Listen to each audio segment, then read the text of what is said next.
Alchemist Paolo کویلو کا ایک فلسفیانہ ناول ہے جو کہ اندلس کے رہنے والے سنتیاگو نامی لڑکے کا تعاقب کرتا ہے۔ سنتیاگو ایک چرواہا ہے جو کہ خفیہ خزانے کے خواب دیکھتا ہے اور اسے تلاش کرنے کے لیے سفر پر نکلتا ہے۔ اس کی ملاقات ایک میلکیزیڈیک نامی بادشاہ سے ہوتی ہے جو کہ اسے اپنی پرسنل جرنی کو فالو کرنے کا کہتا ہے۔ سفر کے دوران اس کی ملاقات ایک انگریز آدمی سے ہوتی ہے جو کہ الکیمی کے رازوں کو جاننے کی خواہش رکھتا ہے۔ الکیمسٹ ایک دانش مند شخص سنتیاگو کو جوائن کرتا ہے اور اس کو سفر میں گائیڈ کرتا ہے۔ سنتیاگو اپنے دل کی سننے اور حال میں جینے کی اہمیت کو سمجھتا ہے۔ ان کو مختلف چیلنجز کا سامنا کرنا پڑتا ہے جیسے کہ قبائلی تعصب، لیکن سنتیاگو کا فوکس صرف خزانے پہ ہوتا ہے۔ سنتیاگو کو اس بات کا احساس ہوتا ہے کہ حقیقی خزانہ اپنی جرنی کو فالو کرنا ہے،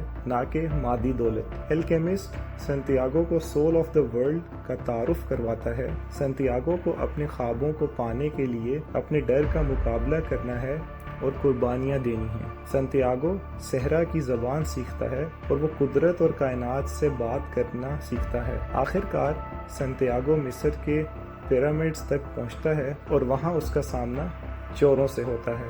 مایوسی میں وہ کھودنا شروع کرتا ہے لیکن وہ کچھ نہیں پاتا۔ اویسس کی طرف واپسی پہ وہ یہ دریافت کرتا ہے کہ حقیقی خزانہ تو گھر پہ ایک سکامور درخت کے نیچے ہے۔ سنتیاگو کو اس بات کا احساس ہوتا ہے کہ سفر صرف خزانے کے لیے نہیں تھا بلکہ اپنے آپ کو پہچاننے، پیار اور اپنے خوابوں کو فالو کرنا۔ الکیمسٹ ایک پروفاؤنڈ اور متاثر کرنے والی کہانی ہے جو کہ اس بات پہ زور دیتی ہے کہ اپنے خوابوں کو چیز کرنے کی اہمیت کیا ہے اور اپنے دل کی آواز کو پہچاننا اور صرف منزل پہ فوکس کرنے کی بجائے سفر کو اہمیت دینا۔ تو اب کچھ روشنی ڈالتے ہیں ان 10 اہم باتوں پہ جو ہم اس ناول سے سیکھ سکتے ہیں۔ پہلی چیز، پرسنل لیجنڈ۔ یہ ناول پرسنل لیجنڈ کو پرسو کرنے پہ زور دیتا ہے اور یہ انکریج کرتا ہے کہ آپ اپنے دل کی سنیں اور اپنے ڈریمز کو چیز کریں۔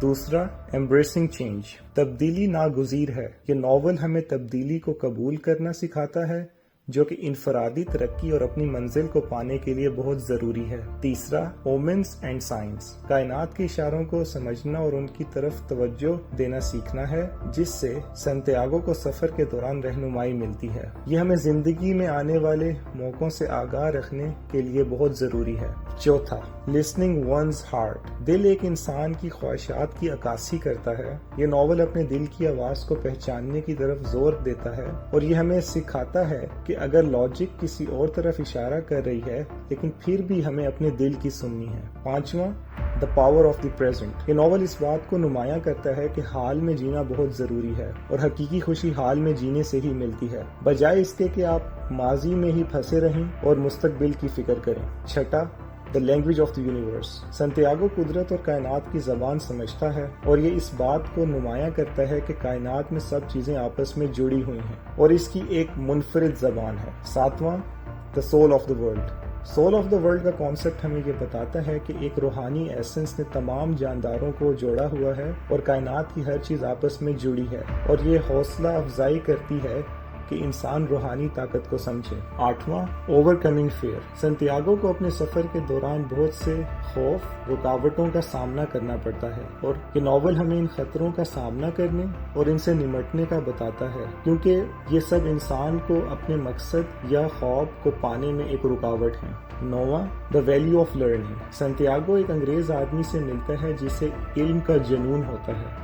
یہ ناول اس چیز پہ زور دیتا ہے کہ مستقل مزاجی کے ساتھ علم حاصل کرنا اور ذاتی ترقی کرنا زندگی کے 2 اہم پہلو ہیں۔